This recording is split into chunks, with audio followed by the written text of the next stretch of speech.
سورہ شورا کی بھی ایک آیت کی تلاوت کا شرف حاصل کیا اس فقیر نے کہ اللہ نے فرما دیا، خود آپ فرما دیجئے لا اسألکم الیہ اجرن، میں اپنی محنت کا محنتانہ اجر کچھ نہیں مانگ رہا تم لوگوں سے۔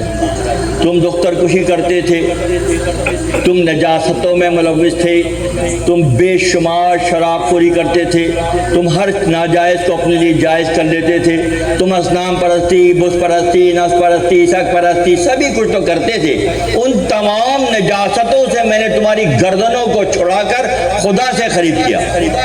کن کو؟ امتیوں کو۔ دوستوں اتنی محنت شاقہ 23 سال کی حیات بشری میں اعلان نبوت کے بعد مسند رسالت پر متمکن ہونے کے بعد 23 سال، جسٹ 2 and 3 5 کا صیغہ آتا ہے، ذہن میں رکھیے گا۔ 23 سال میں پورے عربستان کو نجاستوں سے نکال کر طہارت کی منزل پر سرفراز کیا اللہ کے نبی نے۔ اتنا کچھ کرنے کے باوجود اس کا کوئی میں تم سے محنتانہ نہیں مانگ رہا۔ کیا بات ہے، اللہ غنی۔ یہاں 4 اکھر پڑھانے والے استاد اپنے آپ کو پتہ نہیں کیا سمجھتے ہیں، اتنے بڑے چینج۔ دیکھیں چھوٹے موٹے جو غلطیاں ہوتی ہیں دوستوں، اس کے لیے تو پیران عظام ہیں جو ان کی اصلاح جھوٹ کی، غیبت کی، تکبر کی، خود پسندی کی، ان کی اصلاح کے لیے ایک سسٹم ہے جسے ہم سلاسل کہتے ہیں۔ مگر جو جینیاتی بڑی بڑی برائیاں، اس کے لیے اللہ مبعوث کرتا ہے اپنے مقربین کو، اور مقرب ترین جو انبیاء میں امام الانبیاء کی ذات مبارک کی بات دیکھیے کہ محنت شوقہ ہے، سخت ترین محنت۔ اسی لیے کہیں کہیں اللہ کو پھر دل جوئی بھی نظر آتی ہے قرآن میں، ہے نا، یا ایھا المزمل قم اللیل الا قلیلا طٰہٰ ما انزلنا علیک القرآن لتشقیٰ، کہ طٰہٰ ہم نے قرآن اس لیے نہیں اتارا کہ آپ مشقت اٹھائیں۔ اللہ دل جوئی کر رہا ہے اپنے نبی کی اس سخت محنت کا۔ فرما رہے آپ ان سے کہہ دیجئے قل، میں کوئی سوال نہیں ہے تم سے، میرا کچھ نہیں مانگا، الا مودۃ ذی القربیٰ، کہ صرف اتنا سوال ہے کہ قرابت داروں سے محبت کرنا۔ امت کو صرف ایک ٹاسک دیا گیا ہے، نبی کی ساری محنتوں کا محنتانہ جو اللہ کی طرف سے خود کہہ کر مخاطب کیا، آپ فرما دیجئے کہ میں جتنی محنت کر رہا ہوں اس کا کوئی محنتانہ تم سے نہیں مانگ رہا، الا مودۃ ذی القربیٰ۔ یہ آج کا سوال ہے دوستوں، 2026 شب جمعہ کا سوال ہے کہ اللہ کے نبی نے سوال کیا کہ کچھ نہیں مانگ رہا، تمہیں یہ سرفرازی دی ہے، سربلندی دی ہے، جنت کا وعدہ دیا ہے، اللہ سے تقرب کی منزل سے تمہیں سرفراز کیا ہے، تو اس تمام کا محنتانہ کیا ہے؟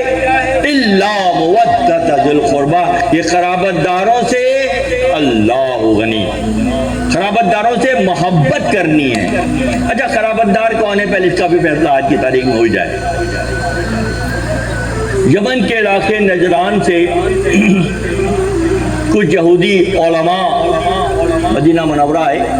قرابت داروں کی کلاسیفیکیشن بہت ضروری ہے، اس مرحلے پہ ضروری ہے کہ نجران سے عیسائی بڑے بڑے پڑھے لکھے عالم آئے، زبور پر، توریت پر اور انجیل پر دستخط کے ساتھ نبی صلی اللہ علیہ وسلم سے جب ان کی ملاقات ہوئی، سوال و جواب کے دور چلے، تو عیسیٰ ابن مریم کے حوالے سے اشکالات پیدا ہوئے، کیونکہ عیسیٰ ابن مریم کو اللہ کا بیٹا سمجھتے ہیں،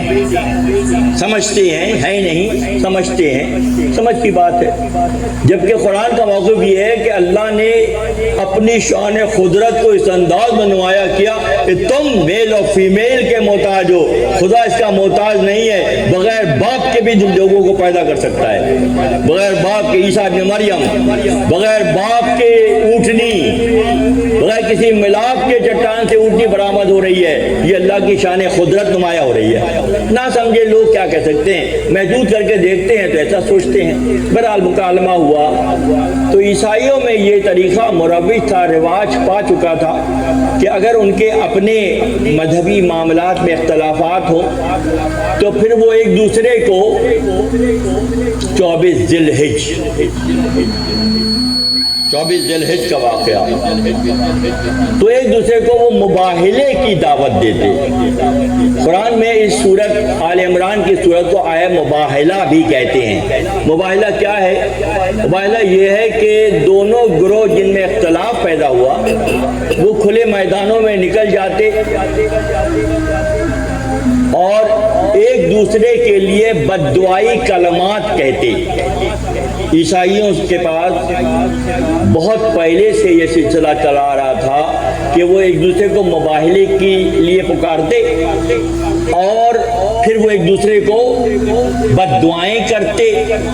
ان کا نظریہ یہ تھا کہ جو حق پر ہوتے وہ بچ جاتے اور جو حق پر نہ ہوتے وہ کسی نہ کسی حادثے میں امراض میں مبتلا ہو کر ہلاک ہو جاتے۔ ان کا طریقہ تھا، وہ اس کو صحیح سمجھتے تھے۔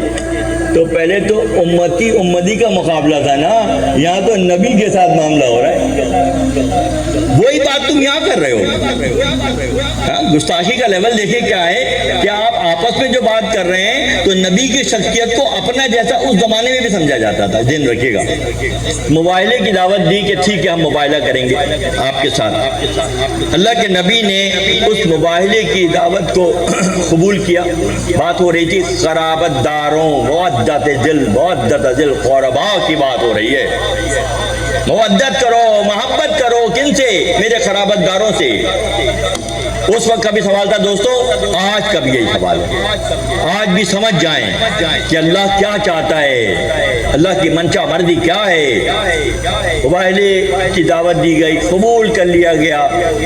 مدینہ منورہ کے مضافات میں چھوٹے چھوٹے ٹیلے اس زمانے میں ہوتے تھے، تو وہاں لوگ اعلان ہو گیا کہ فلاں دن مباہلہ ہوگا۔ آل عمران کا مبناد ابناءنا و ابناؤکم و نساؤنا و نساؤکم و انفسنا و انفسکم۔ لے آؤ تم اپنی عورتوں کو، لے آتے ہیں ہم اپنی عورتوں کو، لے آؤ تم اپنے بیٹوں کو، لے آتے ہیں ہم اپنے بیٹوں کو۔ مباہلے کے لیے اس طرح بلایا جاتا تھا۔ اور انفسنا و تم بھی ساتھ ساتھ بشمول شامل ہو جاؤ۔ تو جب عیسائی راہب جو تھے سارے بڑے بڑے، وہ ایک بلند مقام پر ٹیلے پر ان کے خیمے لگے ہوئے تھے اور وہ سب وہاں انتظار کر رہے تھے کہ یہ ٹیم کب آئے گی۔ کون سی؟ محمد عربی السلام کی ٹیم۔ آقا نامدار احمد مجتبیٰ ہماری روحیں قربان ہو جائیں تو حق ادا نہ ہوگا۔ جسم تو ادنا مخلوق ہے دوستوں، روح اعلیٰ مخلوق ہے اور روحوں کی فدائیت ہی افضل ہے۔ ادنا مال دو گے راہ خدا میں، کیا اعلیٰ مال دو بھائی؟ پہلے روحوں کی تعمیر کرو، پھر اس تعمیر کو راہ خدا میں خرچ کر دو۔ پہلے روحوں کی تعمیر کرو، جسم کی تعمیر تو سبھی کر رہے ہیں، نہاری پائے کوفتے کلیجی خوب بریانیاں چل رہی ہیں، جسم کی تعمیر ہو رہی ہے، روح کی تعمیر کہاں ہو رہی ہے؟ پہلے روحوں کو چمکاؤ، نکھارو، امر ربی کو پہچانو، پھر اس کو راہ خدا میں دینے کی تیاری کرو۔ انتظار ہو رہا ہے آقا صلی اللہ علیہ وسلم احمد مجتبیٰ محمد مصطفیٰ صلی اللہ علیہ وسلم جب اپنے خانوادے سے برآمد ہوتے ہیں تو آقا صلی اللہ علیہ وسلم اول ہیں، گود میں امام حسین علیہ السلام ہیں اور نانا جان کی انگلی پکڑ کر امام حسن صلی اللہ علیہ وسلم فرنٹ، بالکل فرنٹ لائن، سمجھ لیں فرنٹ لائن کیسے بنتی ہے، پھر سمجھ لیں کہ امامت کیا ہوتی ہے، سمجھ لیں کہ ولایت کیا ہوتی ہے۔ درمیان میں خاتون جنت، تمام عالم کے خواتین کی سردار، تمام عالمین کی خواتین کی سردار حضرت زہرا سلام اللہ علیہ درمیان میں اور مولا کائنات سب سے آخر میں۔ کسی عارف نے پوچھا کہ ایسی ترتیب کیوں بنائی گئی؟ اللہ غنی، حضرت زہرا کے قدموں کے نشان پر مولا قدم رکھ کر چل رہے تھے تاکہ کوئی زہرا کے قدم کے نشان کو نامحرم نہ دیکھ لے۔ یہ پانچوں نفوس گھر سے برآمد ہوئے، آہستہ آہستہ خرامہ خرامہ گزر کر. میرے دوستوں جسٹ ٹرائی ٹو امیجن، میں ایک نیا سبق دے رہا ہوں آپ لوگوں کو. کب تک یہی کچھ دیکھتے رہو گے جو آنکھوں کے سامنے ہے؟ ان آنکھوں کو بند کرو، پھر وہ منظر دیکھو جو خدا تمہیں دکھانا چاہتا ہے. الٹے ہی کام کرتے ہیں دیوانے گانے عشق، الٹے ہی کام کرتے ہیں دیوان گانے عشق، آنکھوں کو بند کرتے ہیں دیدار کے لیے. یہ والے ڈپارٹمنٹ کلوز کرو، اندر کی آنکھ کو کھول کے دیکھو کہ کیسے وہ قافلہ خرامہ خرامہ میدان کی طرف آ رہا ہے.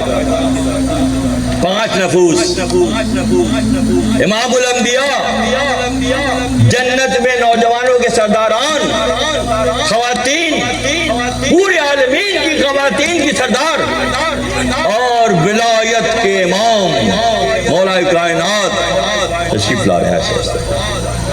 دور سے اوپر سے لوگ دیکھ رہے ہیں یہ آ رہے ہیں. اچھا، ان نجران کے عیسائیوں کو میں تو ان کے لیے اچھے کلمات ہی کہوں گا کہ وہ گو کے عیسائی تھے مگر نظر رکھتے تھے، جو استغفر اللہ معاذ اللہ آج کا بڑا بڑا عالم بھی نہیں رکھتا وہ نظر جو اللہ نے عیسائیوں کو دکھا دیا.